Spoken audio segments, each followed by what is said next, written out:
uh, and, and introduce our speaker today and our topic, which is very, very timely as we start the new year. And we'll be talking about the MBA's forecast for 2026. And it's my pleasure to introduce you, Joel Kahn. And I will tell you, we have a great presentation, which we'll be providing in our archives. We do have it saved and we'll provide it in about 24 to 48 hours. So you'll have a copy of it there for your convenience. But with that, and if you would allow me to, Joel, I'd like to introduce you. So Joel Kahn serves as Vice President and Deputy Chief Economist of Research and Economics for the Mortgage Bankers Association. And in this role, Joel is responsible for the MBA's macroeconomic and housing market forecasts and oversees the production of MBA's industry surveys, including the weekly mortgage application survey, the Builder Application Survey, and the Mortgage Credit Availability Index, three of the association's high-profile surveys. Mr. Khan Joel presents regularly on the economy and housing market at Mortgage Bankers Association and industry events, and is interviewed and quoted frequently in national, local, and industry media outlets. Prior to joining MBA, Joel worked at Ernst& Young's Quantitative Economics and Statistics Group. He holds a Bachelor of Science in Economics and Statistics from the University of Michigan, Ann Arbor. So Joel, thank you for being here. We are always delighted to partner with the MBA for our yearly forecast. And with that, I will go ahead and kick it over to you and get us started. Thanks, Raquel. Thank you. Really appreciate it. Thanks for having me. I'm gonna start sharing my screen here. Let me know if you can't see it. But yeah, again, thanks for joining us, and really appreciate the opportunity to walk through our forecast and how we've sort of shaped the our expectations for the year ahead. So typically, I will run through. Actually, I'll make sure this is advancing. Typically, I'll start with sort of the broader macroeconomic outlook, and then kind of run through some of the driving factors there, getting into rates and then housing, and then some of the key or any other key issues that might come up, whether it's housing or whether it's mortgage related. So with that, wanted to start really high level, thinking about where we expect the U.S. economy to go. And you can see our forecast here on the right side of the chart. We have I would say, a pretty muted, set of expectations for the next few years. Really, the economy has been pretty strong, or if you look at the last 3 years, excluding sort of the 21 rebound, we have been running above sort of longer run averages. So do expect a little bit of a slowdown relative to that. I think, most people would peg the historical or trend growth at around 1.8%. So we're really not too far from that, but it really is sort of just reflective of a slightly, I would say, weaker economy. But again, not to the point where we're talking about a recession. This is just, I would say, maybe some normalization, I guess, after the last 3 years, but getting to a point where, things might be pretty stable in terms of growth over the next few years. And wanted to use this to set the stage, but I think, when you kind of dig into some of the details, it's important to have this view in mind that yes, we are looking for a slightly weaker growth. We have the probability of recession really around about a third. So yes, it is weaker, but we're not thinking that absent any extreme event that we are at a point where the economy is close to being in a bad place, so to speak. Let's put it that way. All right. So moving along, last Friday we got an updated jobs report, and that covered really all of 2025. So the focus really was on the December number, or numbers rather, and we got the average monthly payroll, or the monthly payroll growth number of 50,000. So the economy added 50,000 jobs in December, rounding off the year. That was pretty much in line with where we were for overall 2025. I will say that, 24, even though it shows strong, you can see the bars here showing 24 and previous years. 24 came in around 160,000 or 167 to be exact, but we know that's going to be revised lower to about 80,000. So anyway, all that to say is this slowdown in hiring has been transpiring for some time now, and I think the 2025 numbers were just confirmation that we are at a point where the job market has slowed. Companies are hiring a little bit less than they have been, or at a slower pace rather.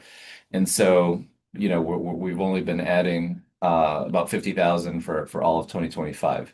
Now, if you put that next to where the unemployment rate is, we got an unemployment rate of 4.4%, or let's just call it 4.5% over the last 2 months. You can see the gap there where there was no data published because of government shutdown. I mean that 4.5% is higher than where we were in 24.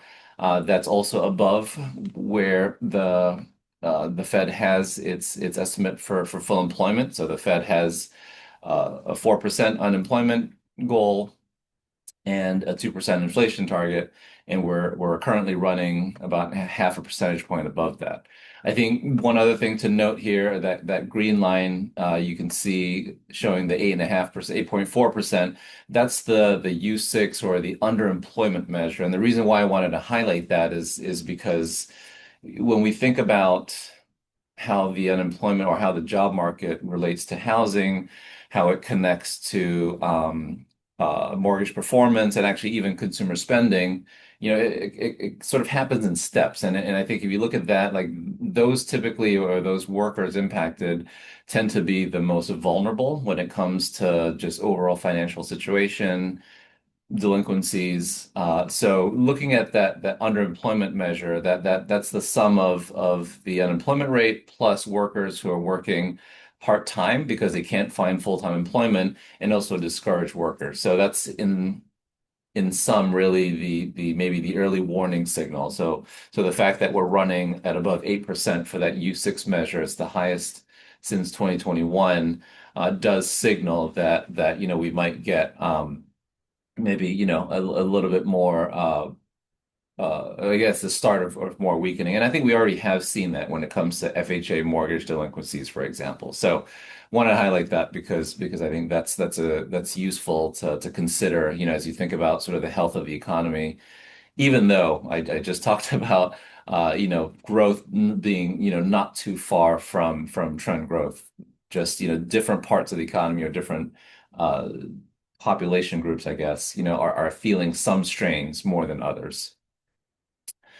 The next chart I wanted to discuss was another one on the job market. This is a different survey from the BLS, and this looks at openings, hires, and quits. So if you start from the two lines at the bottom, the blue and the orange lines, looking at quits, that's voluntary quits, and hires. So quits have been down; they've been trending lower since 2022.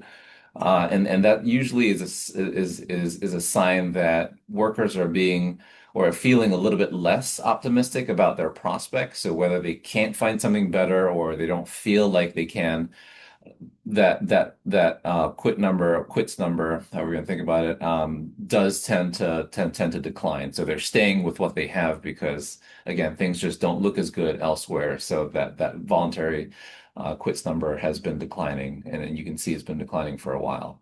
Hires, I think, is pretty self-explanatory that companies are just hiring less, and you saw that in the previous chart. We've added fewer jobs per month to the economy. This series on hiring shows a very similar picture.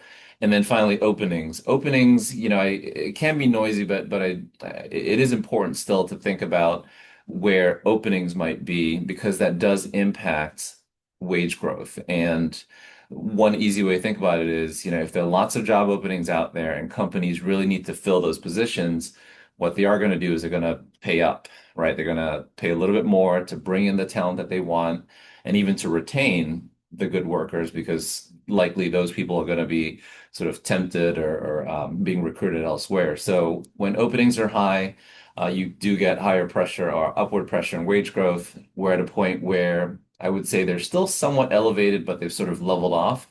So again, consistent with the other two, hiring has slowed. There are fewer openings. Companies aren't looking quite as aggressively or quite, to fill some of these positions, but um, it's high enough that it's still adding to wage growth. And so wage growth right now is still running around 3.8%.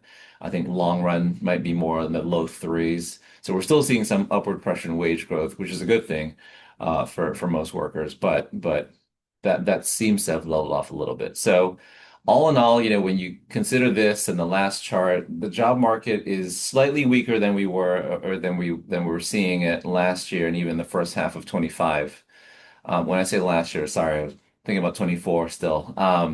So yeah, so 24, but it's not in a terrible place, so to speak. It's okay. I don't know. I'm trying to find more more ways to describe it. So yes, some deterioration, but again, not in a really bad place. Like I said, unemployment rate around 4.5%. It's only slightly above the Fed's target. Our forecast actually has the unemployment rate coming up to about 4.7 first half of this year, but we don't see it, or we don't expect it at least to go any higher than that. So some weakening in the job market, but by no means back into any sort of recessionary threat levels of unemployment. So I did touch on the Fed's dual mandate briefly. This is the second half of it. So the full employment mandate is one half, the other is price stability. And the inflation numbers that we're tracking, the CPI, at least based on the consumer price index or the CPI, we're not back to that 2% mark yet. It's been, I would say, somewhat stubbornly above 2%. The December and November numbers show that there's been a little bit of easing in inflation where we're down to 2.6 for the 2.6, 2.7 for both the headline measure of CPI and the core measure. But more importantly is also thinking about where the drivers are. So if you look at the chart on the right, a lot of what's driving it is in goods and in services and shelter is, well, I mean, everything is driving it obviously, but I would say that the heavier driver right now is on the service side. So goods are coming up, they're putting some pressure on inflation that's driven by tariffs, which we'll get to in a second. But I think more of that upside really has been coming from shelter, even though it's moderating a little bit, and then non-shelter services. So if you take out the shelter component, service sector prices are being exerting more pressure on inflation. And that does tie back to the wage growth picture that I talked about, with wage growth still relatively healthy. That's pushing up on prices because companies do have to pass these costs on somewhere else. So they are raising the price, or at least the price of services is still pretty elevated. Goods, that's been coming up a little bit, like I said, because of some of the pressures that we're seeing coming from tariffs. But I will say that it hasn't been quite as much as many of us thought a year ago. So if you go back to maybe the same time last year, maybe more like March of last year, the president talked about higher tariffs across the board, but we haven't quite seen that take effect across the economy. So, quick way to think about it is, tariff is a tax on imported goods. Typically, companies will either absorb that cost or they'll pass it on to other companies they do business with, or ultimately to the consumer who just has to pay a higher price.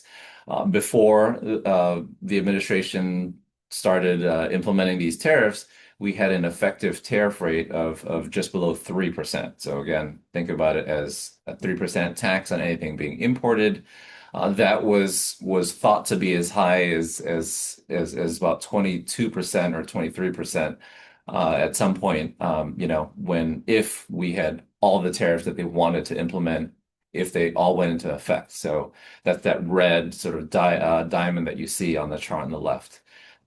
However, we haven't gotten to that point yet. I think between negotiation, between the US and other countries, between just the ability for companies to sort of reallocate and find different suppliers, some of the estimates are really in that 10% range. And so the one I'm using here is from Goldman Sachs, showing about about a 10% effective tariff rate, so much less than sort of the full impact, I guess, that we had expected. And so this is important because this has also, I would say, helped the inflation picture a little bit. We haven't seen as much of that pass through, although I think we're not in the clear yet. I think the next 3 months of inflation data will be very informative in terms of how, if any, we're going to see more price increases because it does take time for price increases to get to sort of the shelves, I guess, or to consumers. So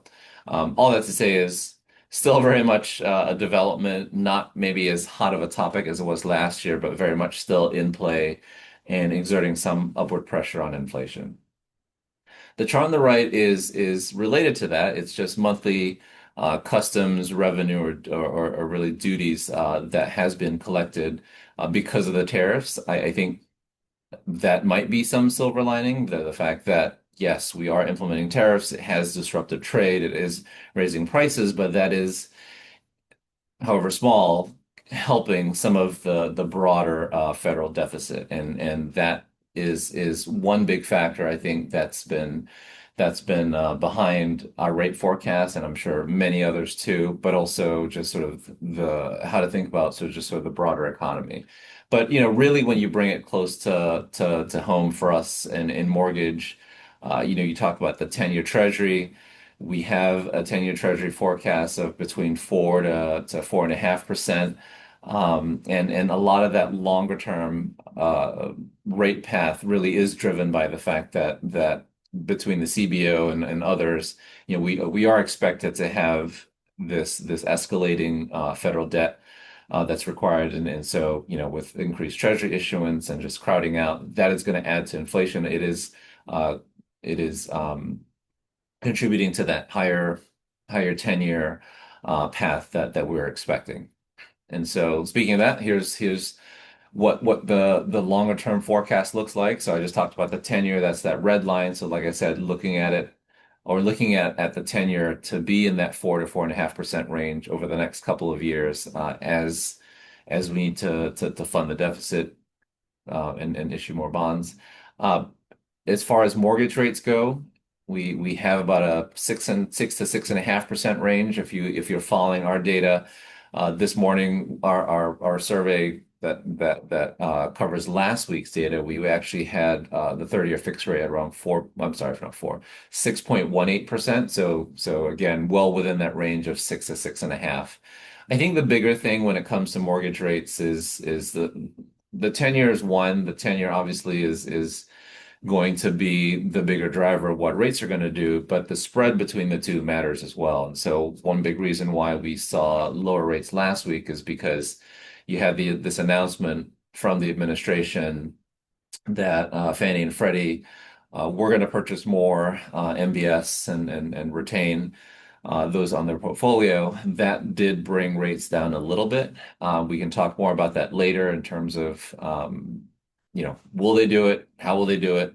But the news of that alone, and I think there was certainly some evidence that the GSEs were starting to pick up a little bit more MBS, that brought spreads in a little bit. So uh, I guess that might be sort of a sort of outside the baseline for now, but I think that's one of those factors that could change our baseline forecast. So if I try to keep this simple, the baseline forecast really is for rates to be in that 6 to 6.5% range, but with the potential for these weeks or months even where you have bigger drops, and in some months they might sort of jump back the other way, so to speak. So very much a moving target, unfortunately, but I'm sure many of you know, given the volatility that we've seen over the last few months, a couple of years, really, I don't think this is going to surprise many of you all. Now, I think the important thing for those who are impacted or who are involved more heavily in refis is that this volatility, yes, can be painful, if you're a lender or you're trying to manage a pipeline or a branch, or even try to figure out where, households, might go in terms of, what they're doing.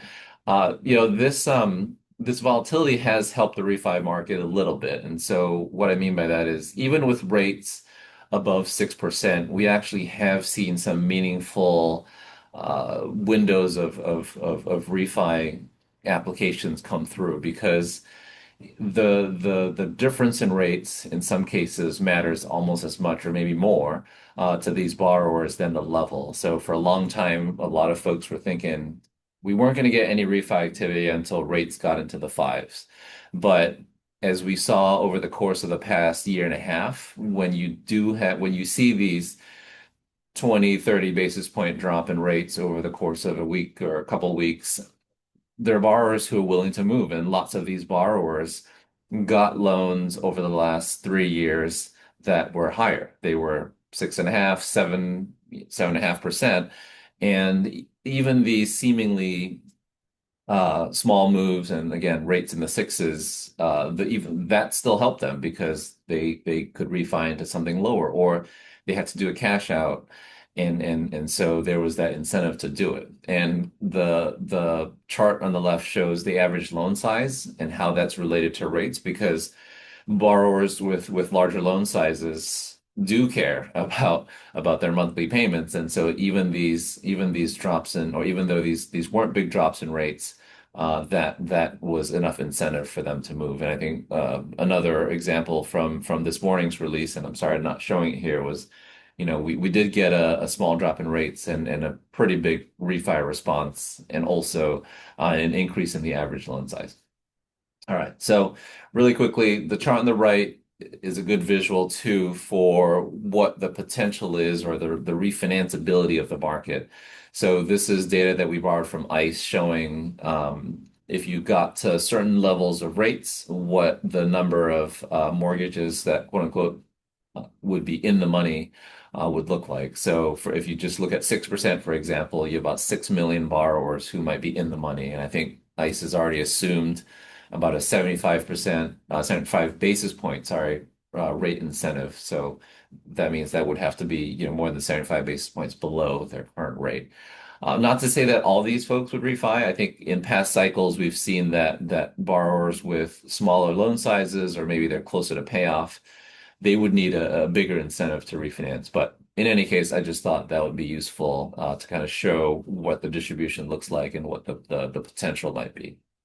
All right, so that was refi. Do want to shift into purchase, and I think the purchase discussion is a much sort of deeper one because it does involve demographics and housing demand. So really quickly, wanted to kind of remind all of us, what the demographics or the age range of the country looks like. And I think the takeaway here is if you focus on that purple and yellow portion, and maybe even some of the younger than that 25 numbers, and really between those two we have over 50 million people between 25, 26, and 45. So lots of potential sort of younger households who need a place to live. Prime homeownership age is typically in the late 30s, this, put a range around it. And so we do have a large portion of the population who are in that range. And so over the next 5, 10 years even, we do think there is going to be, I would say, pretty healthy housing demand as we think about, what the housing market or how the housing market might perform. As far as why, I think many of you already know this, age tends to be a good predictor of home ownership in this country. So as you go up in terms of age group, the home ownership rate does increase. So here you can see the under 35 age group with a 36% home ownership rate, but then you get to the 35 to 44, it goes to 60+% and even higher the older you go. So as people get older, they are going to tend towards home ownership. As far as first-time home buyers go, like I said, if we're looking at over 50 million potential home buyers, or at least young folks out there who would need to or who could possibly purchase a home, and obviously some of them are already in. The first-time home buyer profile does matter. This is something that we compiled looking at data across the industry where we could get it just to get a good idea on what first-time home buyers look like. A lot of attention was paid to what the NAR put out in terms of a median age of 40, which if you look across these, yes, it is increasing, but it doesn't quite look as extreme as that number. And this is important. I'm highlighting here. It's important because if we're looking to make policy around, the affordability conditions, I think this is one of those things that we certainly have to get right. So wanted to highlight this real quick, as we talk about housing demand and who's out there buying. But then without taking away the fact that affordability continues to be a challenge, right? So yes, you have a good chunk of the population that are, younger and they need a place to live, but it's been difficult. So this is data from our, we call it PAPI, our Payment Application Purchase Index. This is really just the principal and interest payment for someone who is applying for a new mortgage. And I think the takeaway here is that right now that's about $2,000. So someone getting a new purchase loan is looking at a median for about $2,000. And that's an increase from about 1,500 back in 2022. A lot of that has been rate driven. So back in 22, early 22, rates were still below 4%. Now they're 6%. So a lot of what's driving that difference in P&I is the rate. But I think a lot of this, or not a lot, but I guess a good mix of the relief that we're seeing is coming from both rate and an easing of just loan sizes in general, because home prices have eased, or home price growth rather has eased in many parts of the country. Before I get to that, can't forget the other component of a monthly payment, right? So we talked about principal and interest. This is taxes and insurance.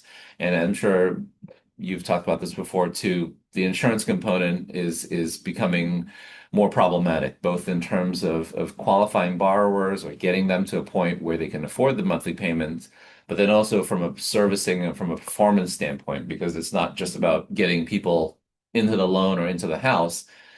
We want them all to stay in it too. So the monthly payments becoming a little bit more, or seeing more strain in the monthly payments because the cost of insurance is going up. And this doesn't even include HOA costs, and that's another cost for many areas. So that being said, I would say there have been ways where borrowers and buyers have mitigated some of the affordability challenges. So we've seen a higher use of FHA financing.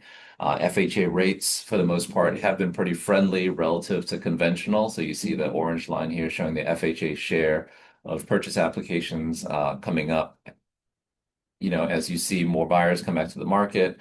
ARMs have been a useful vehicle for many buyers. Before the red flags go up, wanted to say, the ARMs that we're seeing now are very different from what we saw back in the early 2000s during the subprime days. Obviously, underwriting itself is a lot tighter. Now with Dodd-Frank, most of the ARMs that we're seeing are 5 to 7 year fixed period ARMs, and so the borrower has a much longer time frame to build equity, to get comfortable with the payments before they have to think about either a refinance or moving. So I think it's a very different ARM market, clearly. So I think this is a good tool, but also much more, or much less risky, I guess, than what we saw previously.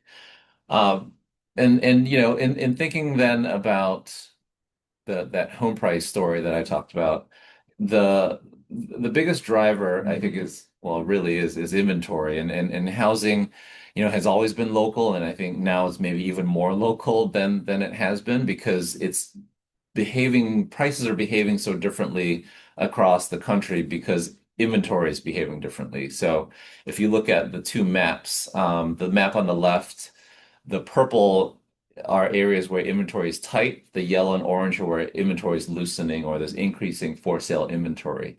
And if you kind of try to visualize this next to the chart on the map on the right, you can see the high home price appreciation areas, which are the darker blue, are also the ones where inventory is tight, right? So the parts of the country that are still, I would say, very unaffordable, or the affordability challenges are still there, are basically the Midwest and the Northeast, and then Sunbelt states looking like there are some uh, there's more relief, so to speak, in terms of home price growth, because inventory there is growing.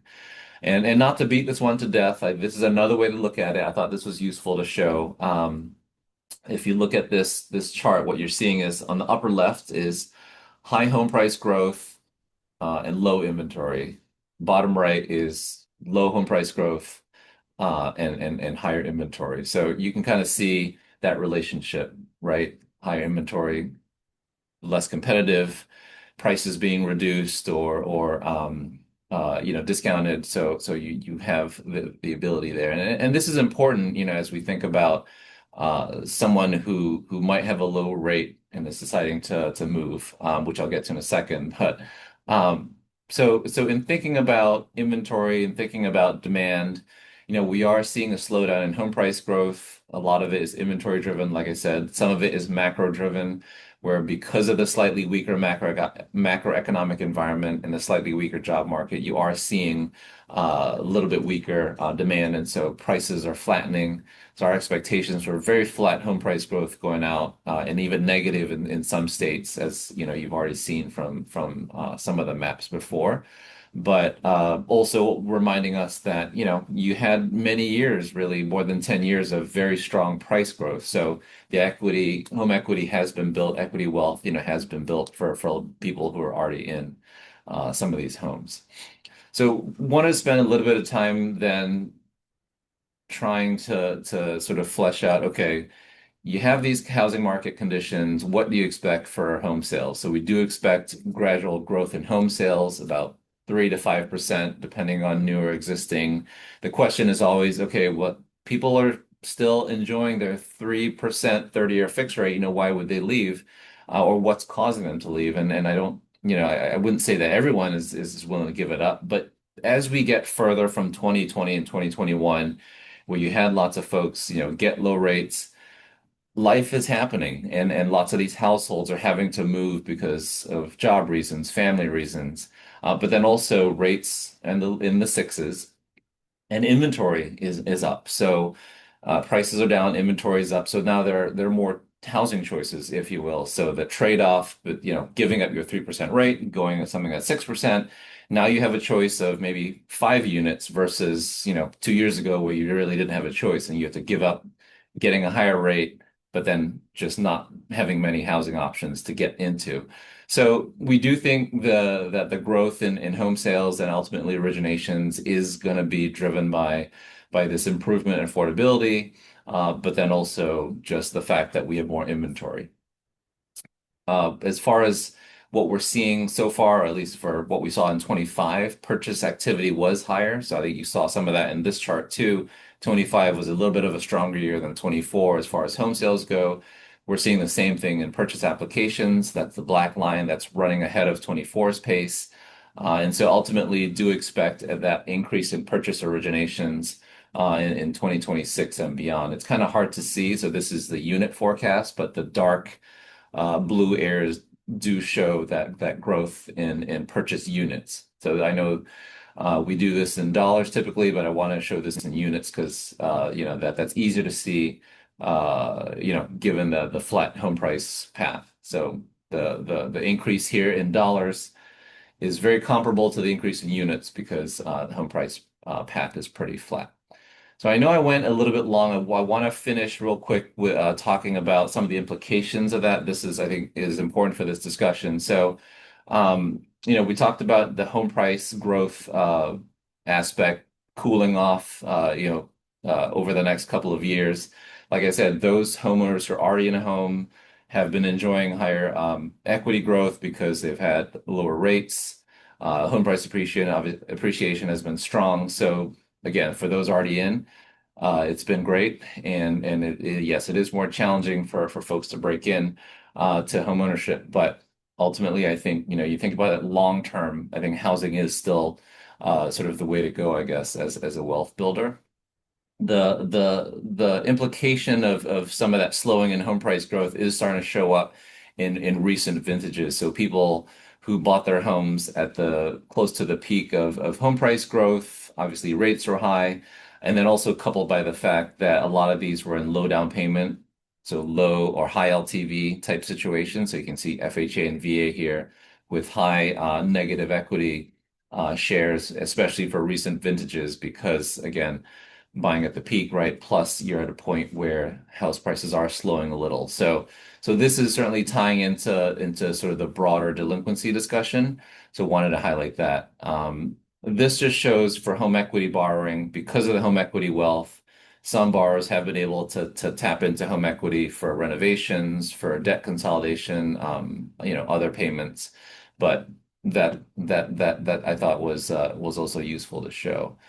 So really quickly, if we do expect the unemployment rate to come up, we do see some strains, or we've already seen some strains on FHA delinquencies, VA to a degree, but not quite as much. Lots of these, if you go back 2 slides, tied to that negative equity position or circumstance. So do expect more of this coming, but I think a lot of those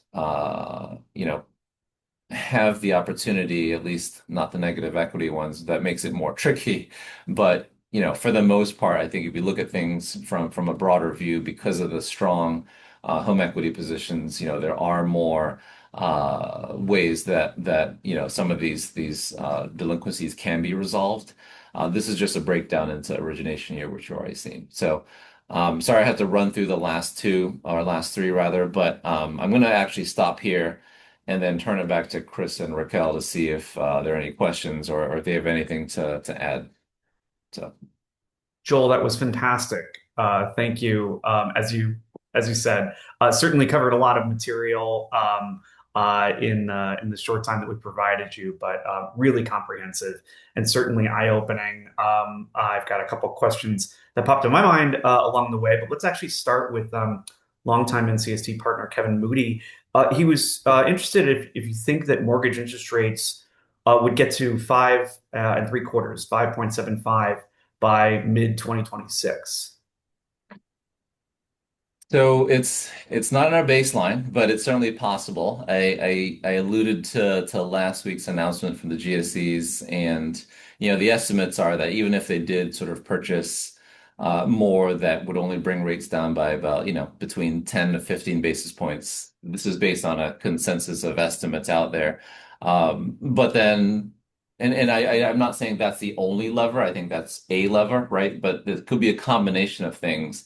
And if you think back to other low rate periods like 2020, 2016, not that we want to live through another pandemic, but it does come from like this external event sometimes, right? So unfortunately, it's usually an adverse event, but certainly possible. The spread is one thing because the spread is still elevated, and I'm kind of sort of mixing the different sort of responses here, but I'm going to focus on the spread. So that's still about 200 basis points or so between mortgage rates and treasury rates. I mean, before 2019 or 2020, that was 180. So that would give you, if we got a normal spread, right, or historically normal spread, that's another 20 basis points. So if we're at 6.2 today, right, and you want to get to 5.75, it's not too far away. It's not our baseline, but it's certainly, you might see it. I think late last week you might have gotten a five handle already. So certainly one of those times where, a combination of events could get us there, even if it is for a short period of time. Sorry, that was a very rambly answer. I hope that helps. No, it certainly does. And I think the nature of that being an initial question, sort of reinforces that it is probably a mental barrier, right, for a lot of home buyers and getting inside of that 6%. Like I said, I think has, crosses that line in a different way. One of the slides that I thought was really intriguing was your point about where the lack of available inventory exists in the country, and then the inverse, right? That it Right. disproportionately exists in the Sun Belt, and this wasn't necessarily explicit in your slide, but I think there's generally an impression, right, that the Sun Belt is a place of growing population, and so that would seem counterintuitive, that there also would be that available inventory. I wonder, do you find that that's because of new construction, because of home churn? Are there particular tactics that communities in the Sun Belt, have unveiled that has allowed them to deploy more inventory opportunities? Yeah, I think the first thing that jumps out is new construction. Yeah. So new construction, it's just easier to build in many of those states, and we did see that. I think if you sort of think about the counter to that, thinking about the Northeast especially, we hear a lot in Massachusetts and Connecticut, New York, New Jersey, permitting and zoning, right? Those things are really hard to kind of overcome. So even if you did have builders willing to build out there, it's just hard to do it. And it's also more expensive typically. I know I'm speaking in very broad averages, but that tends to be the case. And then, thinking about population growth, I mean, for a while, you actually did have, I think, this, I don't call it an exodus, but definitely a heavier share of the population leaving the Northeast, right, going to other states. But it just seems that that's sort of been capped out. I think some of the opinions are that because things got expensive everywhere, that benefit from moving and because of maybe remote work and other factors, right, the benefit of moving was sort of reduced over time. So maybe you got to a point where we got a little bit of ahead of ourselves building wise, right, in some of these states. And so now, if you talk to the builders, I think many builders are offering, buy downs and price reductions in many of those states because their inventory levels are running at an 8 month, supply, especially in some of those areas. So yeah, it's a bit of both. And I know lots of talk around the macro environment too, just, is it a good time to buy, right? Given the uncertainty, given a slightly higher unemployment rate and weaker job market than we had the last couple of years. Hey, Well, Joel, thanks just for digging that. in on that point. That's such a great question, Chris, and such a insightful answer. When we look at that map of areas where with higher inventory, if you click down below the state level, is it sort of the story where you have multiple stories going on at the same time in Yeah, Texas, for instance? You've got some metros absolutely. where people flocked during the pandemic. Maybe we got ahead of ourselves with building, but then there are still other places where like there are no starter homes. So can you kind of help us think through that nuance a little bit? Yeah, I think so, Sarah. I think there are two different sort of breakouts you could do, right? One is the simple, are they building or are they available houses where people want to live? So whether it's an old existing home that could be a good starter home, whether it's new construction, right? Do people want to live in those areas? So that's one way to think about it. The other would be the starter home discussion specifically, because we know that post 2010, we've been building a very low share of entry level and starter affordable homes, however you want to term those. And so some of the data that we've seen still show the highest price appreciation coming from those starter or entry level units, right? So it's a location plus housing type, if you will, right? So is the inventory overhang from move up or luxury homes, right? Which seems like it is. That's why, you still have tough conditions for lots of, entry level and first time home buyers. So there is both the location plus the mix of housing unit types that I think that are at play in many of these areas. And so, yeah, to your point, it could be a different story if you're in Texas, one zip code versus another, right? Like it becomes, yeah, very specific to that area. Thank you. Yeah, great question, Joel. Really appreciate you digging in and unpacking that. There's a different question, different subject matter here. You had that great slide that talked about the other related costs in home ownership. Hmm. Really leaning in on that point about insurance, and certainly that's been a weighty topic in this community. But also a question here: are municipal and school taxes rising in states and specifically beyond the Northeast? Noting that costs are really rising for municipalities. So that's a little bit beyond me, but I can answer part of it. I mean, I think a lot of it, what we're hearing was a catch up from all the home price appreciation and just higher, right, property taxes over the last, whatever, 10 years that we've gotten. But yeah, certainly as the need comes to raise taxes. I mean, that does focus on property, and so that's certainly been coming up and still, I think, still sort of catching up, if you will, right, to some of those price changes that we've seen over the last few years. So yeah, so do think that's happening, and I don't want to say I don't know what the extent of it is, but definitely, if you look at just overall price changes, it's got to be. I mean, I live in Virginia, and I know my taxes are still coming up, even though my home price hasn't gone up very much over the last 6 months. So yeah, I would say that's very much still the case. Great. Thank you for that. Raquel, there's a question here from J.R. Fleming. J.R. says, and really directed towards NCST, how will these federal announcements impact pricing in the NSI program? And is this an opportunity for FHFA to utilize NCST expertise and networks in community to increase home ownership? Yeah, great question. And JR, thanks for being here.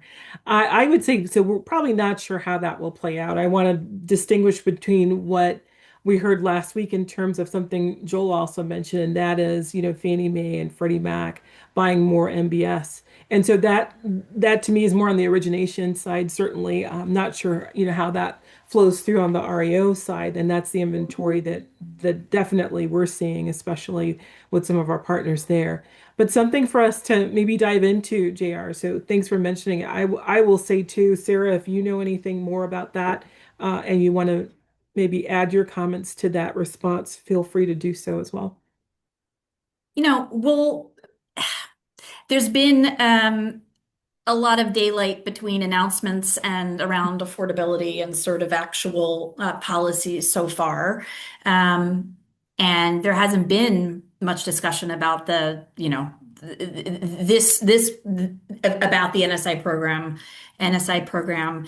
We are certainly trying to put a spotlight on the importance of how we handle distressed properties that, either at HUD or the GSEs, properties that go through foreclosure, and making sure that home buyers and nonprofits have a first look at those.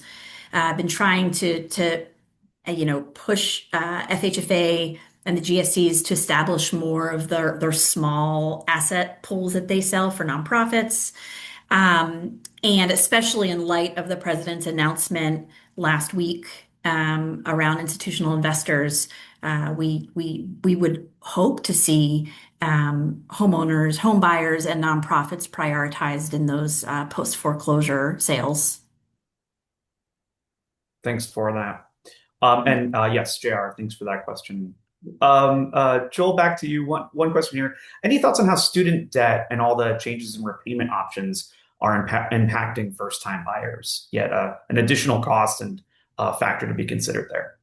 Yeah, absolutely. That's going to be a headwind. Clearly, we've gone through a number of years where there wasn't any repayment required, and now I would now, but I mean, the middle of last year, you already saw that delinquency rate spike up. Now they're talking, you're talking about what is it, wage garnishments, right? But then also more, so that's the monetary sort of right, the hit to your monthly income or spending, so to speak.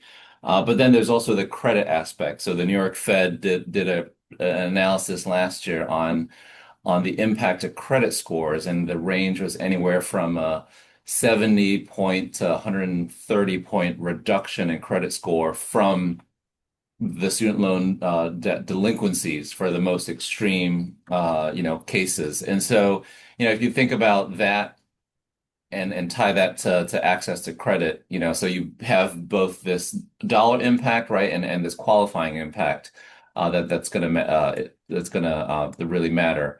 I think in the past, I want to say, 5 years ago, someone did some work. I think it was a joint center at Harvard that talked about first-time home buyers leaning on a second borrower, or it's just sort of having a dual income household to be able to afford. And there was also some thought that it was just going to delay home ownership, right? And so I think that does support the case for a slightly older first-time home buyer. But then, we've also seen first-time home buyers get other sort of assistance from family, right? From and it's to get in. So yes, it is a headwind. We don't know how big it is going to be yet, but that's definitely something that we're watching, especially given how much student loan debt is out there per capita, and just how things are still sort of playing out.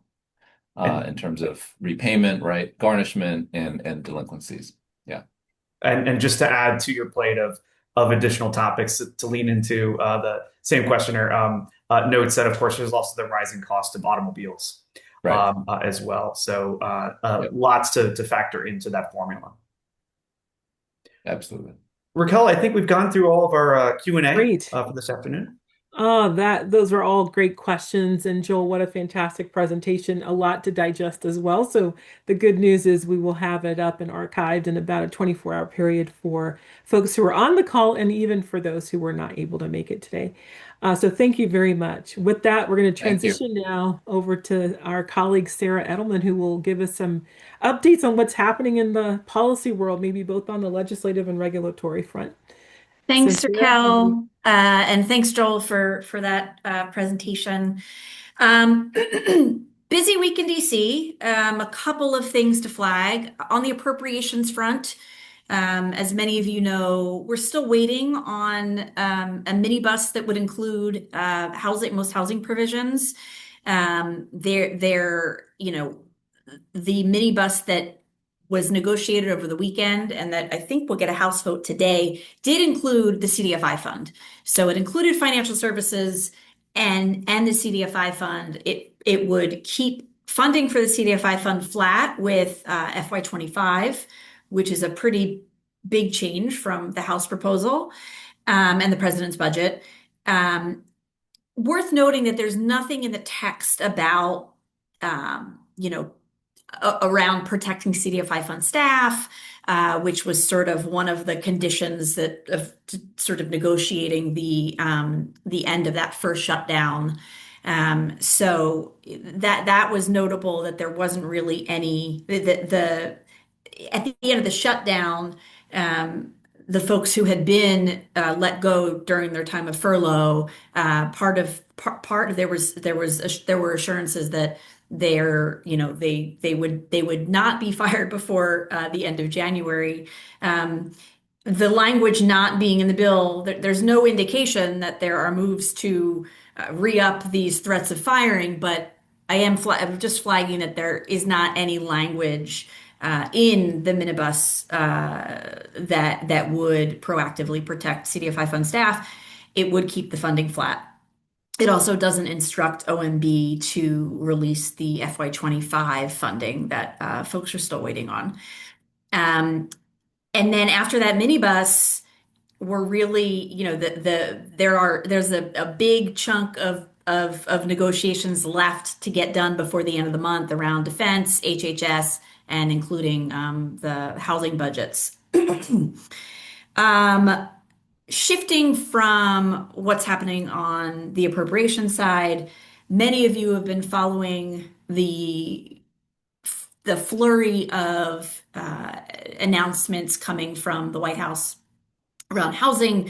We anticipate that those will continue and we'll see more coming out over the next couple of weeks in the lead up to the Davos World Economic Forum, and then the State of the Union that I don't believe it's been scheduled, but would probably be early February.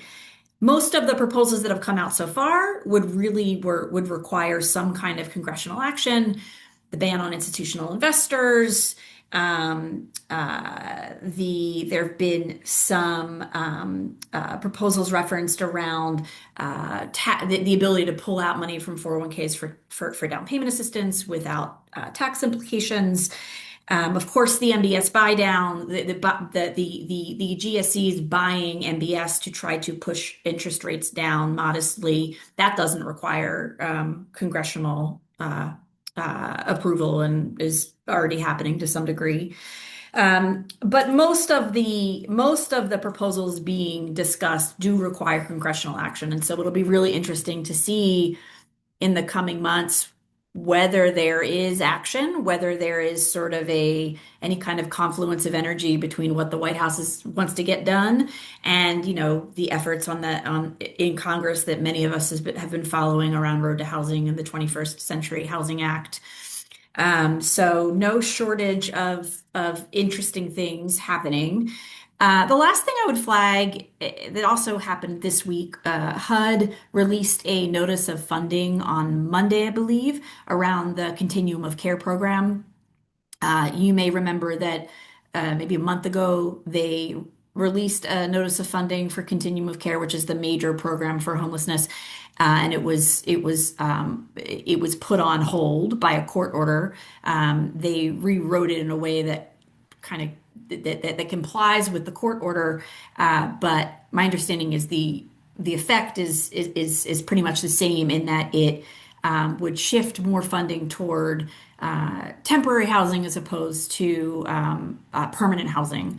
I know many folks here are work in different parts of the housing ecosystem, but I mentioned that just because, homelessness has affected many of our communities and the permanent affordable housing approach has been a foundation of many of the successful programs across the country.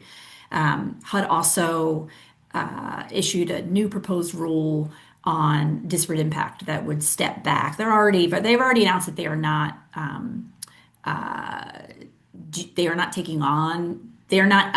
enforcing existing disparate impact rules on the books. But this proposed rule would pull HUD out from it would kind of put HUD in a more neutral stance vis-a-vis disparate impact, if you be putting it generously. So those are some of the top things happening here in DC, and yeah, look forward to talking to y'all next month.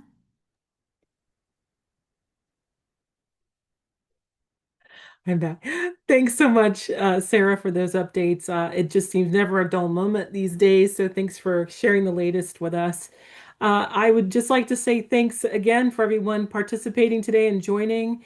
And just mentioning that look out for a new invitation for our February community impact briefing, which will be back at our usual time of the month, the third Wednesday of the month, 12:30 to 1:30, and that's February the 18th. We'll have more information out on that very soon.